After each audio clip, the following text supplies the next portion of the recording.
ఒకానొకప్పుడు చింతలూరు అనే ఒక చిన్న గ్రామంలో ఒక పాఠశాల ఉండేది. ఆ పాఠశాలలో చదివే పిల్లలందరూ చాలా స్నేహంగా ఉండేవారు. మధ్యాహ్నం భోజన సమయంలో వారందరూ పాఠశాల ముందున్న ఒక పాత పూరి గుడిసెలో కలిసి భోజనం చేసేవారు.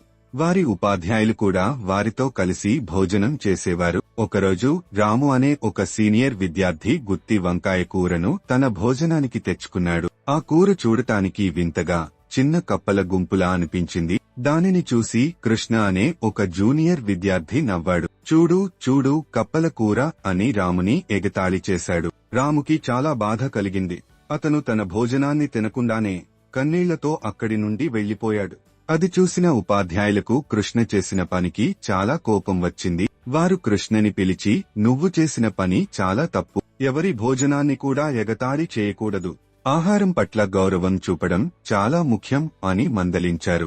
కృష్ణ తన తప్పును తెలుసుకున్నాడు. అతను రాము దగ్గరికి వెళ్లి క్షమాపణ కోరాడు. నా వల్ల నీకు చాలా బాధ కలిగింది, నన్ను క్షమించు అని అన్నాడు. రాము కృష్ణని క్షమించాడు. అప్పటి నుండి కృష్ణ ఎప్పుడూ ఎవరి భోజనాన్ని కూడా ఎగతాళి చేయలేదు. ఆహారం పట్ల గౌరవం చూపడం నేర్చుకున్నాడు. ఈ కథ మనకు ఏమి చెబుతుందంటే, మనం ఎప్పుడూ ఎవరినీ వారి భోజనం గురించి ఎగతాళి చేయకూడదు. ఆహారం పట్ల గౌరవం చూపడం చాలా ముఖ్యం. మన మాటలు ఇతరులను బాధ పెట్టకూడదు. ఈ కథ మీకు నచ్చినట్లయితే లైక్ చేయండి, షేర్ చేయండి మరియు కామెంట్ చేయండి. సబ్స్క్రైబ్ చేసుకోకపోతే మా ఛానల్ని సబ్స్క్రైబ్ చేసుకోండి.